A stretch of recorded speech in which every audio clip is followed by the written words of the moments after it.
Hi, I'm Konrad Marshall, and from the Sydney Morning Herald and The Age, welcome to Season 6 of Good Weekend Talks, a magazine for your ears featuring in-depth conversations with fascinating people from sport and politics, science and culture, business and beyond.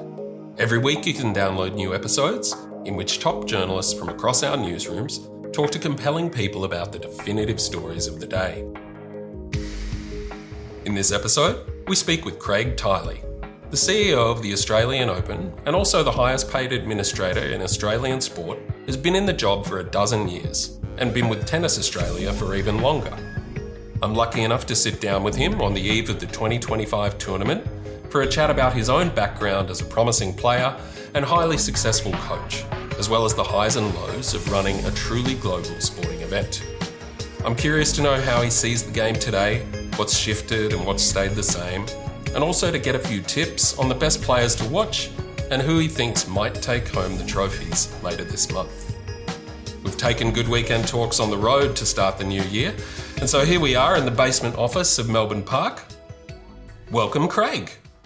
Good to be here. In the thick of things, as it's day one, actually, for us. In the basement. In the basement, it is. Rod Laver Arena. Actually, in this room, we've had some very interesting meetings because we make some big decisions sometimes in the room we're sitting in. Fantastic. Maybe we can discuss some of those in a moment.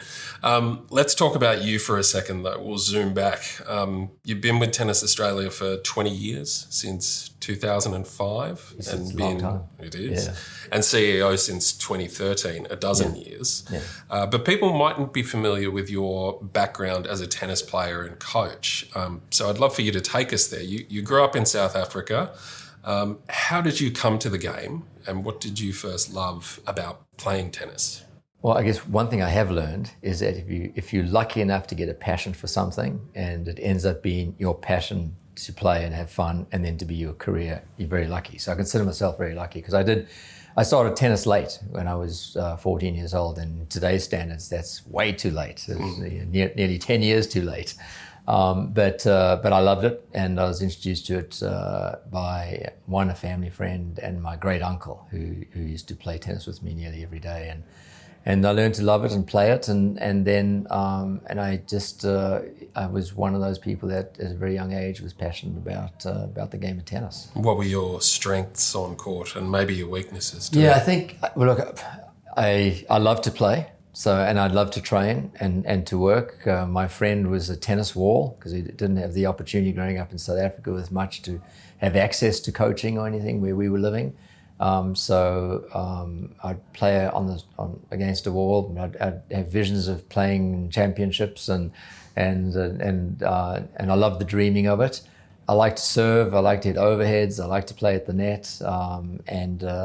And then when I got the opportunity to leave South Africa and travel and play a bit of tennis, I took full advantage of that, and was lucky to get to see many parts of Europe and the US. But I realized pretty quickly, combination of my late start and probably taking some of the shortcuts to try and be a good tennis player early, I realized pretty quickly making a career out of playing the game wasn't going to happen. Mm-hmm. So they quickly jumped into going to educate myself. And so getting a degree and doing that in the US, and went back to South Africa, did my military training, which I think I learned a lot. Military training. Yep. How did you? Was that compulsory? At that point, yeah, it was one of the last intakes of compulsory conscription for 2 years, and there was a deal that was made if you went and into an officer's course, a more intense training course, and you stayed a bit longer, then they would fund your education. So I thought that was a good opportunity to get my education funded. So I spent a bit longer than normal, but I learned a lot. I grew up very quickly in that period. And then ended up at university in South Africa, which played on the tennis team, and because I previously was coached by some of the coaches at that university down at the University of Stellenbosch, and then when I finished that, then I left South Africa and started to forge a career overseas in the US particularly. You became a tennis coach, and again, people might have a mental image when I say tennis coach of you working with a couple of players, trying to get the best out of them on tour. But in fact, you were working with the University of Illinois, ultimately overseeing a program that won the NCAA championship twice. Yep. So the best tennis school in America in 99 and 2003. What do you miss about that kind of role, working with young athletes? Well, it was interesting because I realized at a young age that from playing the game, I did enjoy helping others improve in the game. So I kind of fell into coaching, and I always loved giving advice and loved being around people and loved connecting with people. And so I really fell into coaching. So I very quickly taught myself how to coach. I started actually in Texas, and I got a degree at the University of Texas, an undergraduate degree. And then I ended up being offered an opportunity and got a master's at the University of Texas, offered an opportunity to go and study my doctorate at the University of Illinois. But after doing it for about a month, I said, I much prefer this coaching gig. But I was up there already. And then the athletic director said, well, why don't you give, he made some changes on the tennis team. He said, I'll pay for your education if you go and coach the team on an interim basis in a very casual way. So that's a great deal. Mm. And so I went and coached the team, and then they did a national search. And I thought, I'll apply for it. And I put my hand up, and I got appointed to it. And I remember my first conversation with the athletic director. I was incredibly naive. I said, we were in the middle of the cornfields in the Midwest. Tornado Alley. Tennis wasn't a sport that was generally played at high levels there. It was normally on the East Coast, or down in Florida, or on the West Coast, California, or in the South in Texas. And I said to the athletic director, I said, this is great, I'm looking forward to it. But in the next 10 years, I guarantee you that this team is going to be a dominant team nationally. It's going to be the best team, and we're going to have all the top pros in America playing with the team. And I think he laughed at me. And I drew up a plan, and I gave him a plan. And I think when I go back and look at that plan, I thought, now that we achieved all that, I thought, well, the plan was pretty good, but at the time I had no idea. But it was a fun journey. And within less than 10 years, we became a dominant conference team. We won it 8 straight times, I think. We won the national title. We were undefeated when we won the national title. Wow. And all the players that played on those, in fact, the 6 players that played on that team all had higher rankings than, at that time, all the Australians. Wow. So the college team was outperforming a nation at that time. Incredible. And so, it was at a time when there was a lull in Australian tennis. Generally, Australian tennis was being dominant. So, and I just use that analogy because there was a lot of players that had retired then, and the others hadn't come through. But in 2003, the team was great, and one of them went on to be top 6 in the world, Kevin Anderson, and others top 50, quite a few top 100s, number 1 in doubles in the world. So it was a good team in college, and went on to be good pros. What stood out to me or popped out when I saw that you had coached at the University of Illinois was that uni sits in a town, I think it's Champaign-Urbana. Yeah. The hometown of the writer David Foster Wallace, who I love and who wrote some of the most incredible prose ever penned about the game, including kind of pieces about a journeyman player and a beautiful essay about Roger Federer.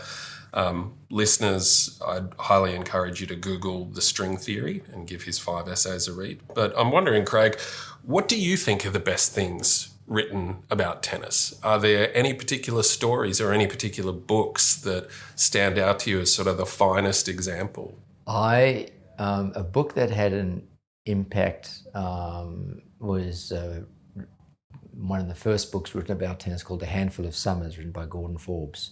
A Handful of Summers. Handful of Summers. And it was the story of the players, many Aussies featured in it because they were great at the time, on the amateur tour, and them traveling around the world playing tennis. And it was anecdotal stories about their experiences. And it was hilarious. It's a it's still the funniest book I've read. And that, I think I read that book 3 or 4 times because it was, every time you got a different view of the story. But it did have an impact on me because I thought if this can be something like life could be on the tour like this is a lot of fun. This is great. They left out the bits about really hard training and you've got to really make sacrifices and all those things. But then, reading the autobiographies, whether it be Ash's or Andre Agassi's, there's been some brilliant autobiographies written. And everyone has a story. I'm a big believer in stories, and I'm a big believer in living your life as a story and reading and learning from other people's stories. So anytime there's an autobiography, particularly a sports one, I also like reading other sports, but I I don't think I've read any other book other than autobiography. So if you ask me anything about anything else other than those books you have to read at school, that is the enjoyment. So probably that's the one. Fair. Now I'm going to ask you a question now that I have no idea what the answer is to. After you won the title in 2003 at Illinois, you ended up at Tennis Australia in 2005. So just 2 years later, how did that happen? Take us on the journey that took you down here. I had set a goal of 10 years, and I actually, my first year coaching there was 94 at the University of Illinois, in less than 10 years. And when we achieved that, I thought, okay, what's the next goal? Do you set another 10 years? Do you try and dominate college tennis? We had for a few years, and I always had this appetite. I always kind of put myself in a career picture of every 10 years, try something different. When I was a kid, apparently I told my parents that I'm going to have a different job every 10 years and live on a different continent. Mm-hmm. And so I don't know where that came from, but I pretty much did that until I came until now. And I have worked on 3 different continents. I'd probably have a couple more to go if I was to do that. But maybe it just means this one's a lot of fun. But I think it was at a point when I realized I wanted something different. And then I was approached by Tennis Australia at the time, and they were looking for someone from the outside to be their performance director. I'd had some success. I was also, by the way, in that period, I was the Davis Cup captain for South Africa, and so I was training all the top South African players at the same time as doing the college tennis, and our team had reasonable success on the Davis Cup team, and so when I was doing that, then I looked at this opportunity, being the director of player development or performance, and I thought, I've had some success, and some of the top players in the world in this program, and a Davis Cup as well, and I knew a lot of the pros because I'd obviously been to quite a few of the slams. I came to Australia, late 90s, early 2000s, to the Australian Open. I just loved it here. I loved Melbourne, that's the place I could live. So there was an attraction to that. And then I came and met with the board, and I was, offered the opportunity. So I jumped at it and moved down to Australia, and obviously haven't looked back since. 2 decades later. So I wanted to ask then, the early noughties, that is, when you get here, that feels like recent history to someone like myself. But as we said, 2 decades have passed. Yeah. What was the Australian Open like back then? Like, was the tournament, was it far more provincial than it is now? What immediately stood out to you when you got here? I remember sitting in the stands out in one of the outside courts, and I was coaching Wayne Ferreira at the time, and he was top 10 in the world, and I'd just come from the US where the weather was. I come from Illinois. The weather was cold. Yeah, it had snow, freezing. Yep. So I was probably skin was very pale, and I couldn't sit in the sun. And I remember baking. I just remember sitting in the stands. There was no shade. Yep. And I just remember just being unpleasantly uncomfortable because I wasn't acclimatized to it. And this match went on for a while, and I was thirsty. You're a fair-skinned fellow too. Yeah, you wouldn't have been suited to it. So it was not a good experience. And that was a memory.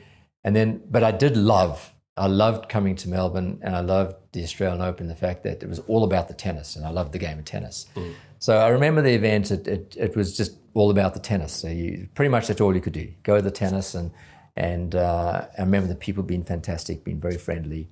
And so that was a special part of it. But there was nothing other than the tennis. And that's one memory that does stand out. And then another memory that stands out is being in the city, and the great restaurants, and I think I remember Wayne and I went shopping, and we bought some clothes, and we couldn't believe how cheap it was. So, and I don't know what we were comparing it to at the time. He was living in San Francisco, so maybe that was why.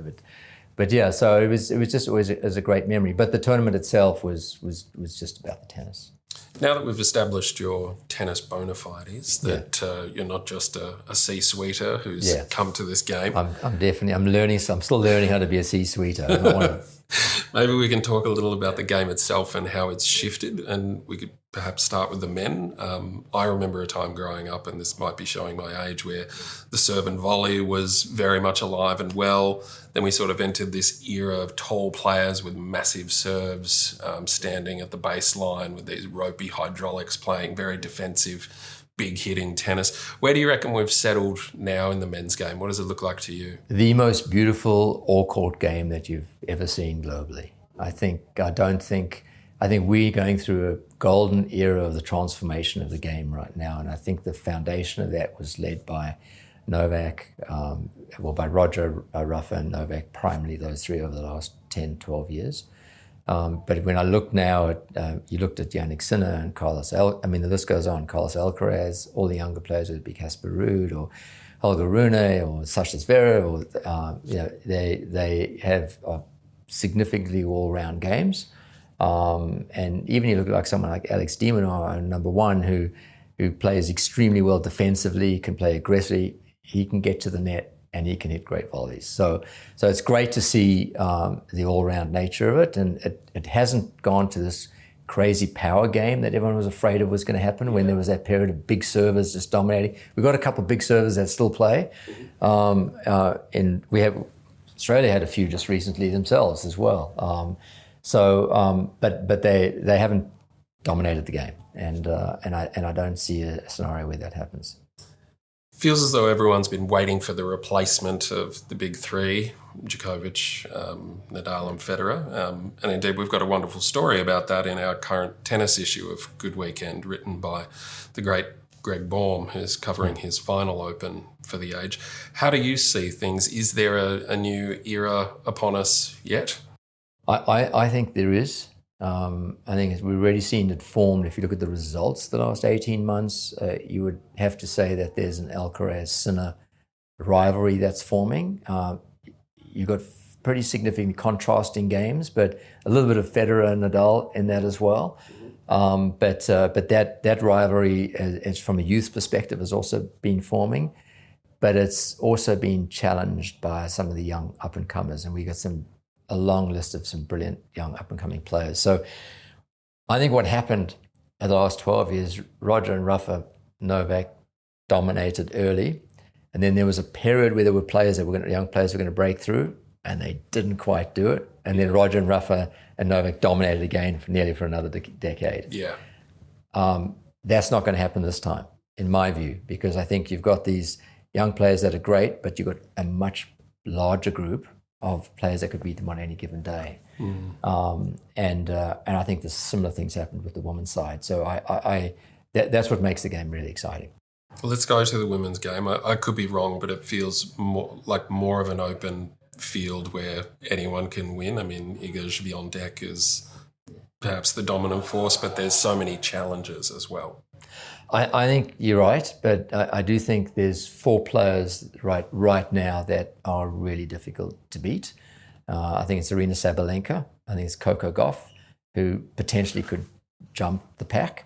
Alina Rybakina, and then Iga Swiatek, as you mentioned. I think those four, in my view, are a step ahead of the rest right now, and I think out of those four, we'll get a winner here at the Australian Open, in my opinion. But I do the way. I think of those four right now, Aryna and Coco are probably playing the best. I think on the women's side, it's exciting too. I mean, Coco Gauff's a New Balance athlete, one of our key partners, and she's now playing the United Cup. She's spending more time in Australia. They love Australia, so we'll start to develop a love for Coco, in my view. Feels like there's an ever-growing audience for women in tennis too, and I'm wondering, to what do you attribute that rise? I mean, Ash Barty's feats are only a few years old, but maybe bearing fruit, at least locally, and then there's millennial players like Naomi Osaka being kind of blunt and vulnerable in public, which feels refreshing as well, not to mention the likes of Coco. I think, on the women's game, it constantly evolves. But I feel on the women, I think we will see of those players, they will continue to raise their level, and there'll be a group behind them they'll keep trying to challenge the women's game. But one thing that I'm particularly proud of in tennis is that, at the Australian Open, for example, tennis for over 40 years has been paying equal price money. So Yes. equal compensation for men and women. In fact, in Australia, we pay the women athletes more than we do the men because we've got more opportunities for the women. So from a total prize money pool, there's little more than 50% goes to the women and little less than 50% goes to the men. I often get the question is like, men play 5 sets, women play 3, and should it be? Of course. And it's a question I generally ignore because it's not the comparison you make. The comparison you make is the value that you bring to the ecosystem and to the market. And if you look at the top 10 highest female athletes in the world, all sports, as far from a pay compensation perspective, tennis generally has 7 or 8 in those top 10. Yeah. So it's a sport that's been paying equal compensation for a long time. The proof's in the pudding. We've seen great athletes come through, great women athletes that are fun to watch. And, we fill a stadium with the women's final just as much as we fill a stadium for the men's final.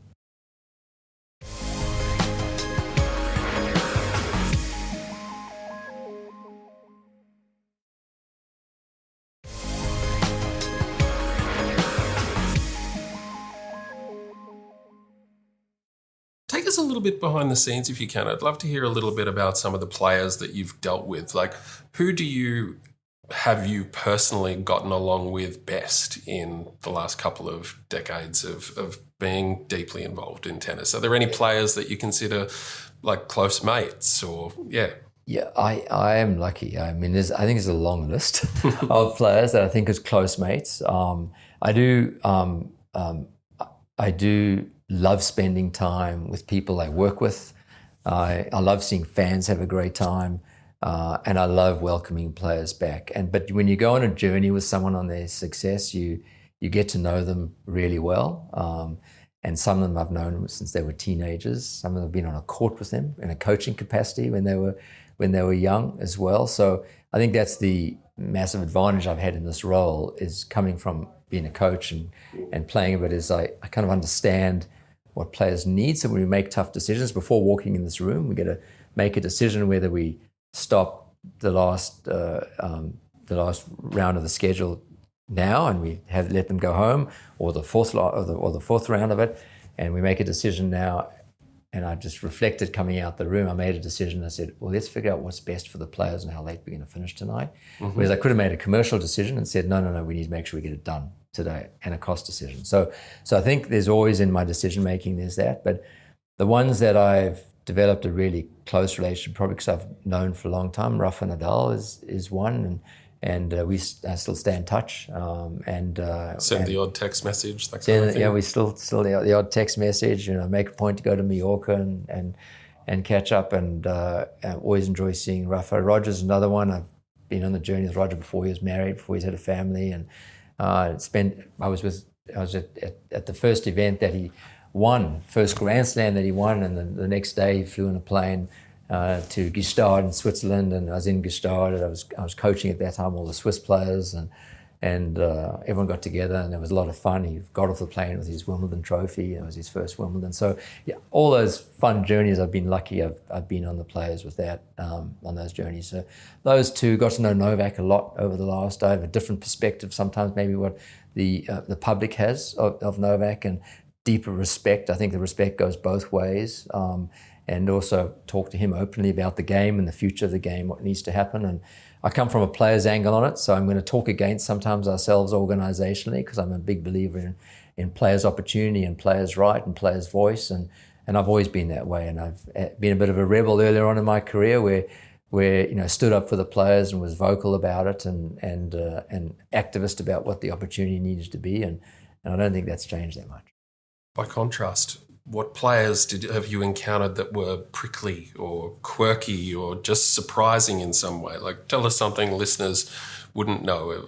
Well, actually, without finishing the last question, and one person who I constantly also stay in touch with is Serena Williams, and simply because we caught up in New York briefly and had a nice chat. So I said, come on, Serena, pick up the rackets again, come play the game, because I want to see Ash play the game again. I want to see Serena play the game again, because it's just really sad when they're no longer playing the game. But prickly and challenging. What's really interesting is if you take, we're in here for 3 weeks, we have 800 players, and you multiply each player by 5, so that's about 4,000 in the entourage. We'll have over 1 million fans come through the gate, and our staff is about 14,000. That's a massive operation, and you've got to logistically pump that into 3 weeks and get it right. And every single day, you're going to make hundreds of decisions, and of those decisions, not everyone is going to be right, and not everyone's going to satisfy both. So I could sit here for the next 20 hours, at least, probably longer, and go through all the lists of decisions that you make that we made that are going to create an advantage and disadvantage or an opportunity, but the whole time you try and do it as balanced as possible. And so whether it be a decision on how you can finish matches, you don't have late night finishes, or, you know, I remember the one's decision around Serena and Venus. These are two sisters playing each other, and the intensity that suddenly rises amongst the family themselves, and how you manage that, and right, who sits in what box and where, and how you help the family with that, and you know, and while they love each other, they play each other to win a title. So one's going to win, one's going to lose. Or the Aussies, you know, there's always some pressure around the Aussies. Is that you want to put the Aussies on the court that gives them the best opportunity to play in front of their fans and with their families, and sometimes they're playing each other, and that creates a very different dynamic. But we've been on a journey now, and I wasn't the CEO in the global financial crisis, but you know, that was the first kind of knock to the organization. Then I was the CEO during COVID, and that was another knock to the organization. And so I think, I wouldn't pick out any specific player that's prickly, because I've never really found anyone prickly. But I've also, if I have a good relationship with you and I've got to make a decision you don't like, I'm hoping the relationship's strong enough that you get over the decision and tomorrow's another day. And I don't think there's any player I don't have that relationship with. Okay. So the Open has kind of grown immeasurably in your tenure. It's a massive feature on the sporting calendar. Feels as though Melbourne Park somehow grows every year, the precinct. You're the highest paid sports administrator in Australia, commensurate with the highest profile event in the country, one with truly global nature. I'm just wondering, what do you think is the biggest mistake that you've ever made in your tenure as boss, or your regret, or the biggest kind of missed opportunity? Yeah. Well, those are always difficult questions to answer, because you can only grow and be a good leader if you do make mistakes. Sure. and you constantly learn from your mistakes. I'm sure I've made lots of mistakes. When missed opportunities, you know, one you would know well, you know, we'd been on a long journey with Ash, and I so excited about her career, and even at the point when she gave up tennis to go and play a bit of golf and cricket and fishing and all those things, and we stayed close during that period, and she was also close to some of our staff members, whether it be Craig Tiley or Mel Amazola, or some of those that were on the team as well. And we kept the support going through that period, and then she came back and played and had the great career. I would love Ash still to be playing the game. Now I completely understand her decision and her family decision, and support it, respect it. And I also empathize, because it's tough to play on the tour, and she's got a great life now. But from a tennis perspective, you know, would love to see Ash out there, and because I think would obviously help with our young girls in growing the game. And I think so there's things that are gonna happen on the journey that you go, and that where you're gonna have some missed opportunities, and that could be one. Regrets is one. The way I operate is that if it's hard for me to list regrets, because I don't live in a world of regret. I live in a world of moving forward. And that's kind of how we evolved the Australian Open, is that today we had some challenges. We had, with the rain, places are going to be leaking. You know, you got less courts to practice. Players they're tense because they got to, Yannick wants to practice and Carlos wants to practice. You've got to shorten the time. You've got to go and have a conversation with them. It's not easy, but you've got to work on the relationship, because if you don't have the relationship, you're not going to get the response. But if I come at the end of the day and I go home tonight, it'll be midnight, 1 or 2 a.m. in the morning, and I start having regrets about the day, is I'm not going to be able to function at 6 o'clock tomorrow morning because I've got to be moving on very quickly tomorrow morning. But what I will do is I'll focus, specifically on the relationship. So I connect with people randomly. I still have a random philosophy. I connect with 3 people every single day of my life that I just make a phone call to. And that's about building relationships. So I've got, I think, thousands that I've done that with now. And so I work on the weekends to do that. And then also have some time just to think about what you need to be doing, not what you've done. The connection with people, how do you do that? I just make a decision that I'm just going to call this person or send an email to this person. I can tell you yesterday exactly who it was an old colleague I used to coach who's doing really well. It was a family member I hadn't spoken to in about 3 months.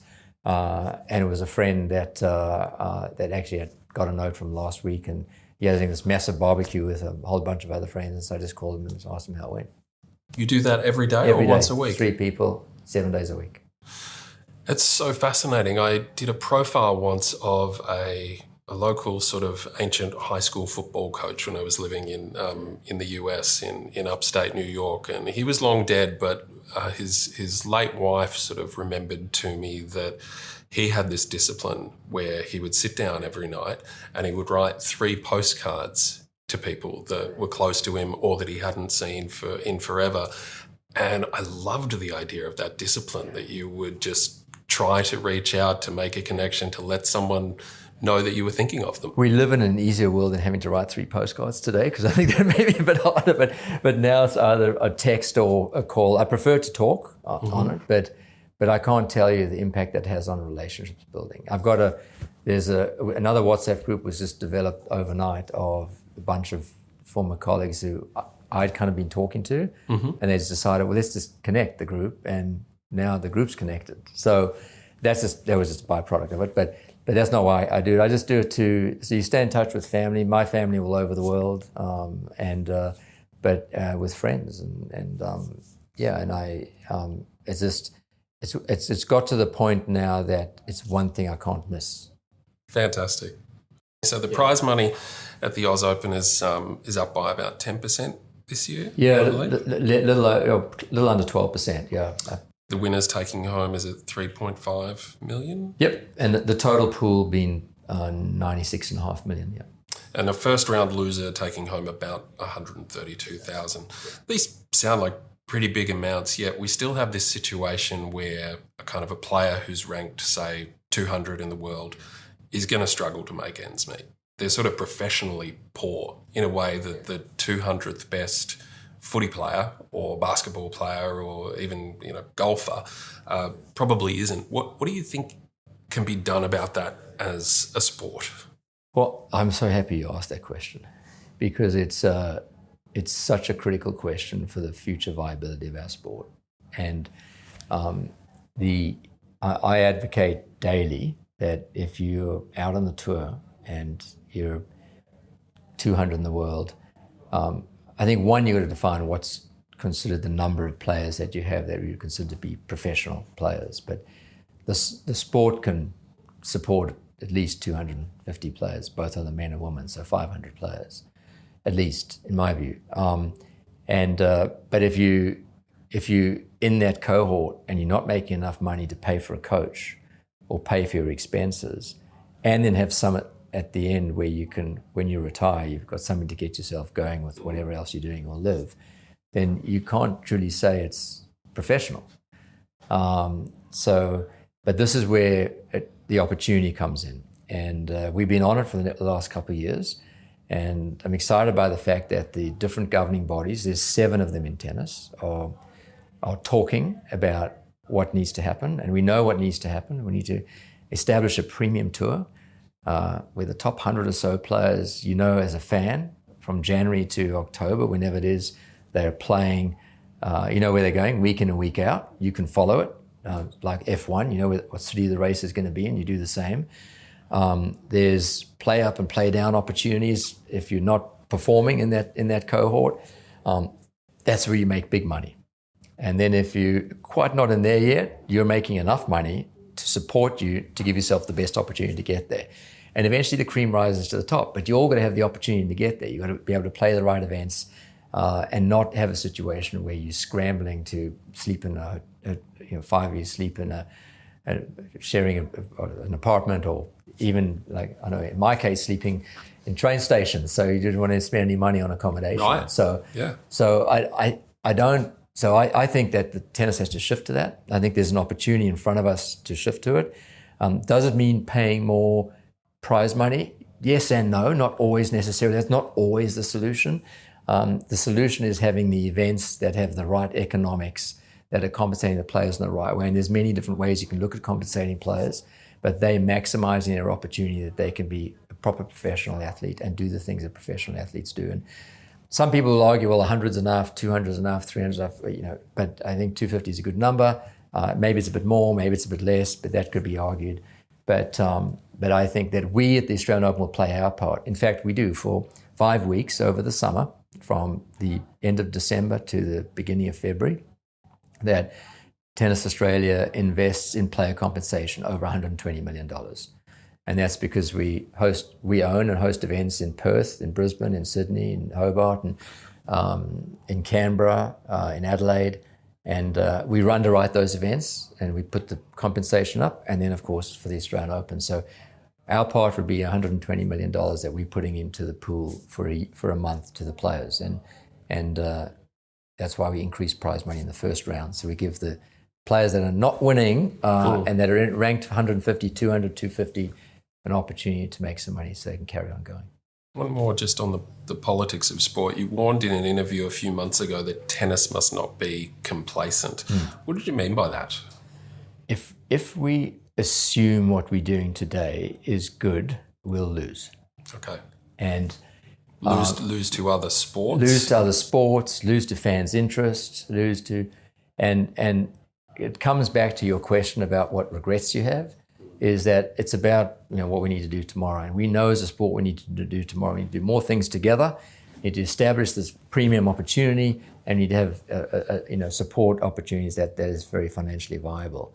But complacent on a number of different factors. Tennis has some competition out there. Yeah. It can be competition in other forms of the sport, whether it be pickleball or paddle or pop, whatever the format is.